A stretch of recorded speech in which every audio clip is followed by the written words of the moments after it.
يوم يتناقشن على شلون اخلي المواعين مي. للاسف ما يعرفون انه الكاونترات الحديثة السلات تصير فوق او تحت، وداخلية تصير وتحت الصينية، وبرا ما ينشفن المواعين الصينية تنزل وتنغسل وتتنشف. يعني ما اعرف سلة داخل الكاونتر ما وصلتكم ابد، يعني ما ادري. مع العلم هسه كل البيوت وكل المطابخ اللي يتم تصنيعها سلات داخلية تصير تحت الكاونتر أو فوق أو بالزوايا. ما أدري، عجيب. كل وحدة جاية وهسه راح انشر لكم إياها وحدة وحدة. تخاولي ونشفي والكاونتر يصير بيجي. يعني ما أدري، حتى أنتي مثلا شي يقطن غير اكو سلة صارت هسه سلة وتصير داخليا بعد ماكو ظاهرية. فهمتي؟ زالة شكرا. يعني يفشلون نفسهم، ما يعرفون. والله ما أدري. مع العلم هذا الفيس والتيك توك والانستا وجمال المطابخ اللي دا تتصنع بالجديد سلات داخلية، يعني لازم تنزلي لهن توضيح على كل شيء، وخاولي واخترعوا والذرة. وصدقيني 3/4 هسه هاي ايام بيبيتي وبيبيتهم ينشفن المواعين ويرجعنهن بهاي اللي يسموها بيت المونة، مثل كاونتر خشب يصير صغير ينشفوه ويخلوه.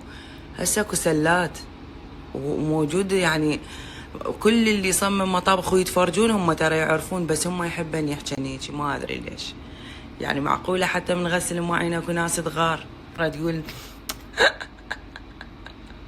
تقول نشفي المواعين بخاولي. هالبارحة انا مو دا اغسل المواعين واخليه هنا، عبالهم ارجع المواعين بالكاونتر.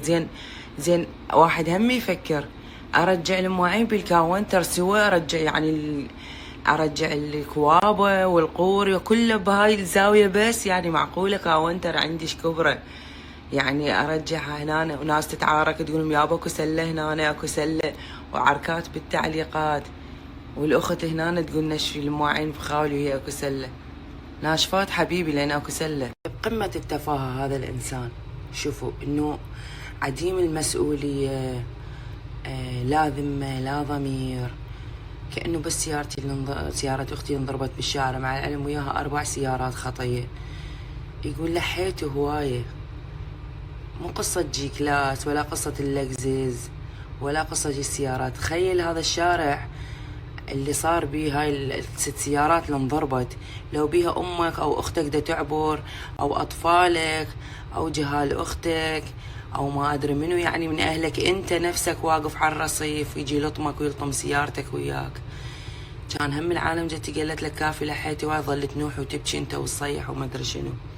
فأنت تافه، وحتى من صورك مبين يعني تافه لدرجة واصل مرحلة يعني لا أبالي. أنت عندك الحادث جي كلاس سهلة، اكو هنا ترى ابو تاكسي خطيت فلشت سيارته، بس انت عديم المسؤولية جايبهن من بابا من عمه ما ادري. فالظاهر انت عندك عادي الاشياء تنضرب الاشياء تروح، مو مثلك جايبهن مدري بمين مو بتعب.